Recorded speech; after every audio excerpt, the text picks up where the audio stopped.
অপেক্ষাকে আমি আজও ছাড়তে পারিনি। হ্যাঁ, অপেক্ষা।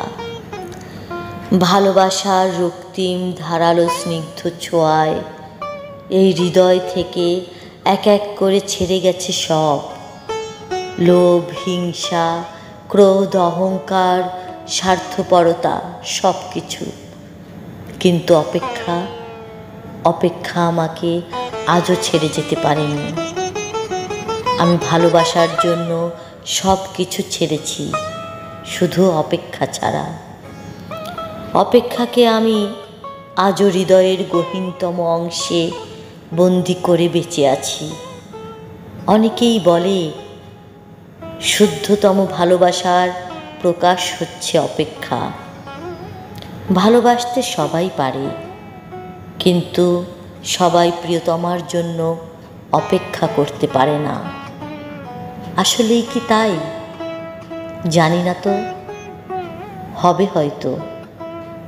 তবে অপেক্ষার কাছে আমি অনেক ঋণী। প্রিয়তমার জন্য অপেক্ষা আমাকে পাখির মতো সহজ হতে শিখিয়েছে, আকাশের মতো বিশাল হতে শিখিয়েছে, ফুলের মতো স্নিগ্ধ সুন্দর হতে শিখিয়েছে, সমুদ্রের নীল জলরাশির মতো গভীর হতে শিখিয়েছে।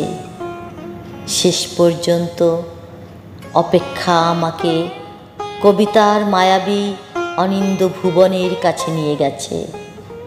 হৃদয়ের মধ্যে অপেক্ষাকে পুষে রাখা কি কঠিন, অথচ আমি সেই কাজটি করে যাচ্ছি প্রতি মুহূর্তে, কি নিদারুণ আনন্দের সাথে। অপেক্ষা, তুমি কত বেদনার্ত সুন্দর, তুমি কত বেদনার্ত সুন্দর।